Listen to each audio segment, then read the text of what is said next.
देखिए, जिस समय ऑपरेशन सिंदूर ख़त्म हुआ, ये सीज़ फायर हुआ, उसके बाद पाकिस्तान के प्राइम मिनिस्टर हैं, उन्होंने स्पीच दी थी। उन्होंने सबका शुक्रिया अदा किया। उन्होंने पापा ट्रम्प का, चाचा चीन का, मामा टर्की का, सबको बहुत बहुत शुक्रिया कहा। नहीं, अब पाकिस्तान इतना आइसोलेटेड है कि उनको लामहला चीन से 80% वो आर्म्स ख़रीदते हैं, और चाइना पाकिस्तान इकोनॉमिक कॉरिडोर, उनका जो गवादार पोर्ट है वो सब चीन एक नया ईस्ट इंडिया कंपनी बन चुका है पाकिस्तान के लिए।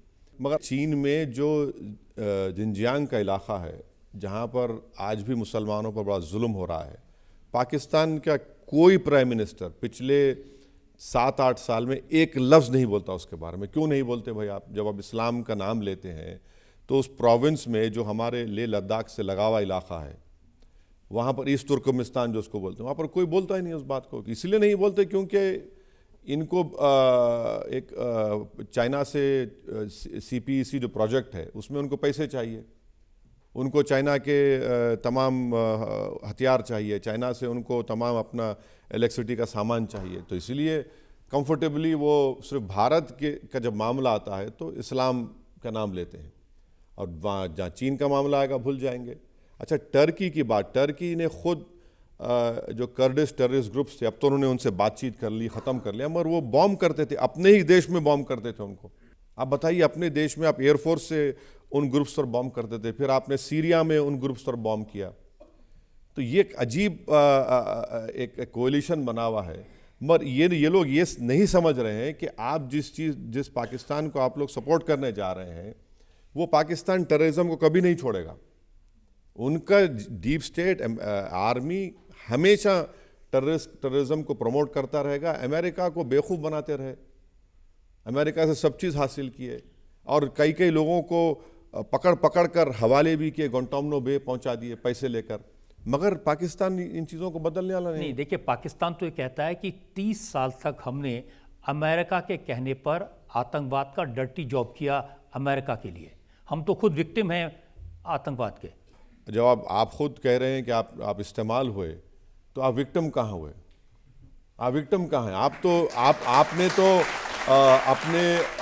आपने उनके मौजूदा डिफेंस मिनिस्टर का बयान इस बात को साबित करता है कि आप हाईएस्ट बिडर के लिए अपने ईमान को बेचने के लिए तैयार थे, और आपने बेच दिया। जिन लोगों को आपने मारा वो क्या मुसलमान नहीं थे? जिन लोगों को आपने इजाज़त दी ड्रोन अटैक करने के लिए, चाहे कोई भी US प्रेसिडेंट हो, तो आपके ट्राइबल इलाके थे पूरे जिसमें मुसलमान रहते थे। तो ये पाकिस्तान, देखिए, ये पाकिस्तान में एक ग्रुप है जो बस वही चलाता है, चाहे कोई हो जाए, और उसमें आर्मी का बहुत बड़ा रोल रहा है। पब्लिक में से और सवाल ले सकते हैं? सर, मेरा सवाल आपसे ये है, क्या आपको लगता है कि पाकिस्तान को अकल आ गई होगी, अब वो आतंकवादी हमले नहीं करेगा? नहीं, कभी नहीं आएगा खल।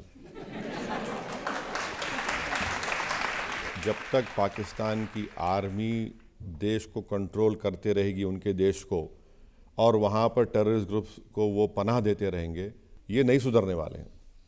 देखिए, वहाँ हम देखते हैं कि हाफिज सईद, मसूद अजहर, लखवी, ये सब लोग फिर से नज़र आने लगे हैं सड़कों पे, ये फिर तकरीरें करने लगे हैं। अब सुधारें तो सुधारें कैसे? इनको कैसे ठीक करें? नहीं, इनको तो पहले तो FATF की ग्रे लिस्ट में इनको दोबारा लाना पड़ेगा। फाइनेंशियल एक्शन टास्क फोर्स में जब आएंगे तो इनको जितने पैसे IMF से या दूसरे कंट्रीज से आ रहे हैं उस पर एक रेगुलेशन होगा, मॉनिटरिंग होगी। और दूसरी बात यह है कि जितना टेररिज्म के लिए पैसा जाता है वो सब इलीगल तरीके से। 2018 से 22 तक पाकिस्तान FATF में था, तभी जाकर मुंबई का जो 9/11 का वाक़या, उस पर ट्रायल आगे बढ़ा। साजिद मीर नाम का एक शख्स था जिसको पाकिस्तान का मर गया। जब FATF में आया पाकिस्तान का नाम, तो फ़ौरन पाकिस्तान की ISI ने कह दिया कि वो ज़िंदा है। मैंने मरने वाले को ज़िंदा किया, और फिर वहाँ कोर्ट्स ने उसको कुछ सज़ा दे दी।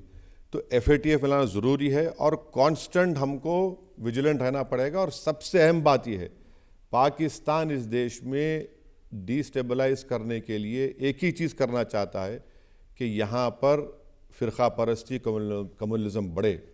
अगर हम कम्युनलिज्म को ख़त्म करेंगे अगर ख़त्म नहीं करे, कम से कम उसको कंट्रोल करेंगे, तो पाकिस्तान के लिए बहुत बड़ी शिकस्त होगी। आप कह रहे हैं कि जो हमारे देश के लोगों के अंदर डिफरेंसेस है, जो नफरत फैलाने वाले लोग हैं, उनकी वजह से भी पाकिस्तान की हिम्मत नहीं, ये स्टेटमेंट तो फॉरेन सेक्रेटरी ने कहा कि पाकिस्तान यहाँ पर डिस्टेबलाइज करना चाहता है हिंदू मुस्लिम नफ़रतों को बढ़ावा देकर। तो ये उनका कोशिश होगी, क्योंकि पहलगाम के बाद उनका मकसद एक ही था कि यहाँ पर बहुत बड़ी कम्युनल राइट्स हो जाएं। मैं देश की जनता को सलाम करता हूँ कि हाँ, थोड़े बहुत जगह पर वाक़यात हुए, मगर हमने पाकिस्तान को उनके उस गंदे प्लान में कामयाब होने से रोक दिया। और इसका क्रेडिट किसी गवर्नमेंट को नहीं आता, उसका क्रेडिट भारत की जनता को जाता है कि उन्हें समझ लिया इन चीज़ों को।